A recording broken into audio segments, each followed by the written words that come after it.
आज हम डिस्कस करेंगे औसत उपभोग फलन और सीमांत उपभोग फलन। इससे पूर्व हमने पहले पढ़ा था किन्स का उपभोग का मनोवैज्ञानिक सिद्धांत, जो ये बताता है कि जैसे जैसे किसी व्यक्ति की आय में वृद्धि होती है तो उसके उपभोग में भी वृद्धि होती है, परंतु उपभोग में होने वाली वृद्धि आय में होने वाली वृद्धि की तुलना में कम होती है।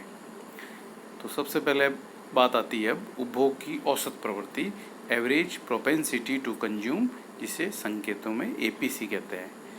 एपीसी की परिभाषा इस प्रकार है: कुल उपभोग व्यय और कुल आय के अनुपात को उपभोग की औसत प्रवृत्ति कहते हैं। अर्थात एपीसी बराबर C/Y। मान लीजिए किसी व्यक्ति की आय है 1000 रुपया और वो उसमें उपभोग पर खर्च करता है 800 रुपये, तो एपीसी हो जाएगी 800/1000 अर्थात 0.8। अब डायग्राम के हिसाब से देखें तो एक्स अक्ष पर इनकम, वाई अक्ष पर कंजप्शन लिया गया है और ओसी जो वक्र है वो उपभोग फलन है।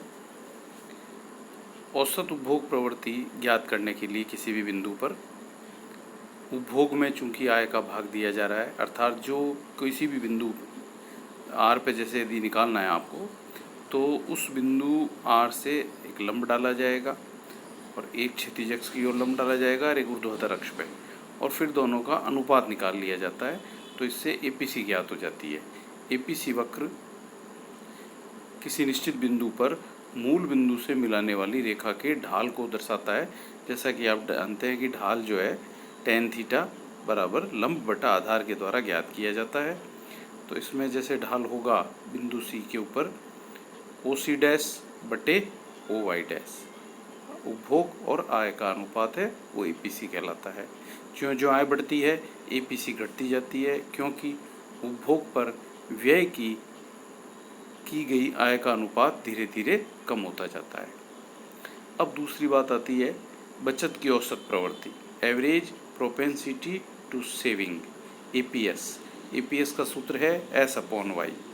कुल आय, कुल बचत और कुल आय का जो अनुपात है उसे एपीएस कहते हैं। जैसा कि आप सब जानते हैं आय के दो भाग किए जाते हैं, y बराबर C+S, अर्थात आय बराबर उपभोग प्लस बचत। इस सर्व समीकरण में हम y का भाग देते हैं, y/y = C/y बराबर S+S/y। y/y 1 हो गया, C/y को हम एपीसी कहते हैं और S/y को एपीएस कहते हैं। तो इस प्रकार एपीसी और एपीएस का जो योग है वो हमेशा 1 होता है। जैसे यदि मान लीजिए एपीसी 0.8 आ गई तो इसकी एपीएस क्या होगी, 1 में से माइनस कर लें, 0.2 होगी। तो औसत बचत प्रवृत्ति आय में वृद्धि के साथ साथ बढ़ती जाती है। अब जैसा कि डायग्राम में दिखाया हुआ है, सीसी उपभोग वक्र है, ओजेड है वो समानता की रेखा है, और जो बचत वक्र है वो, इसको ज्ञात करने के लिए हम आय में से उपभोग को माइनस करते हैं। तो बचत जो है इनिशियली माइनस में जा रही है। इसका मतलब है जिस बिंदु पर आय शून्य है लेकिन उपभोग करना पड़ रहा है वो स्वायत्त उपभोग है, तो उस स्थिति में बचत है वो नेगेटिव हो जाती है। फिर नेगेटिव बचत धीरे धीरे बढ़ती बढ़ती शून्य हो जाती है। शून्य बचत का अभिप्राय है उपभोग और आय दोनों बराबर हैं, और फिर इस आगे जो है धीरे धीरे आय बढ़ने के साथ साथ बचत है वो बढ़ती जाती है।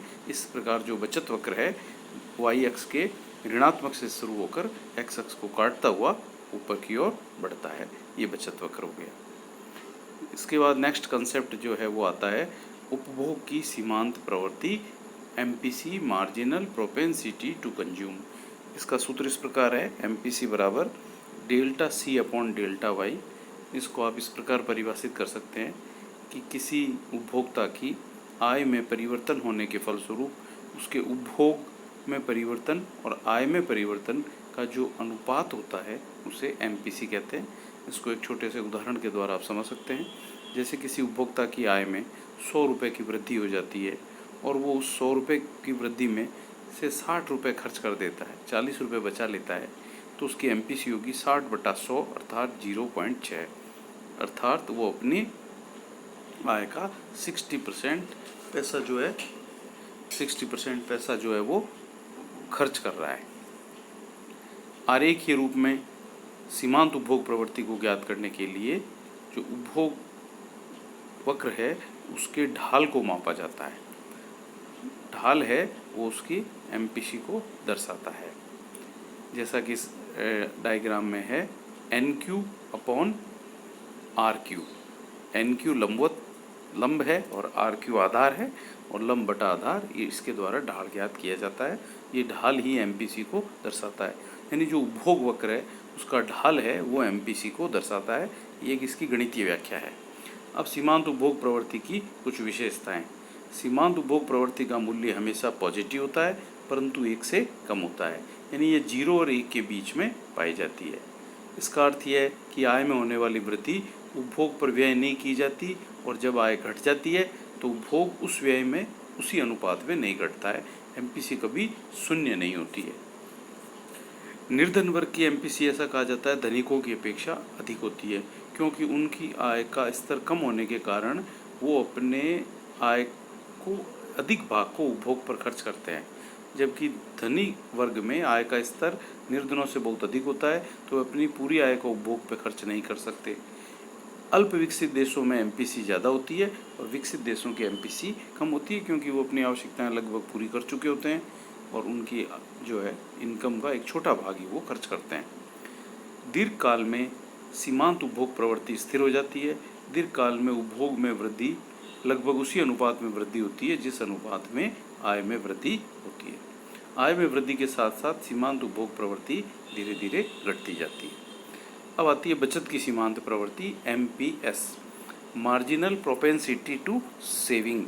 MPS का फॉर्मूला है delta S upon delta Y, अर्थात बचत में परिवर्तन और आय में परिवर्तन के अनुपात को MPS कहते हैं। अब जिस प्रकार APC और APS का योग 1 होता है, उसी प्रकार अब ये प्रूव करेंगे हम कि MPC और MPS का योग भी सदैव 1 होता है। इसके लिए भी वही समीकरण काम में लेते हैं, y बराबर C प्लस S। पहले तीनों में परिवर्तन लेते हैं चरों में, तो डेल्टा y बराबर delta C plus delta S। इस बार हम दोनों पक्षों में डेल्टा y का भाग दे रहे हैं, जैसा कि पिछली बार केवल y का दिया था। तो delta y upon delta y 1 हो गया, delta C upon delta y MPC होता है, और delta S upon delta y वो MPS होता है। इस प्रकार इन दोनों का योग भी 1 होता है। अब सीमांत उपभोग प्रवृत्ति और औसत उपभोग प्रवृत्ति में संबंध क्या है? सीमांत उपभोग प्रवृत्ति औसत उपभोग प्रवृत्ति में परिवर्तन की दर को बताता है। जब आय में वृद्धि होती है तो एमपीसी घट जाती है, परंतु ये एपीसी की तुलना में अधिक घटती है।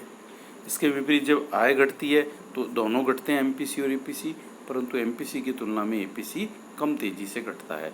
अल्पकाल में उपभोग प्रवृत्ति में कोई परिवर्तन नहीं होता, इसलिए एमपीसी हमेशा एपीसी से कम होती है शॉर्ट पीरियड, और दीर्घकाल में दोनों बराबर हो जाते हैं। सीमांत उपभोग प्रवृत्ति अल्पकालीन विश्लेषण में काम में ली जाती है, जबकि एपीसी का उपयोग जो है दीर्घकालीन विश्लेषण में किया जाता है।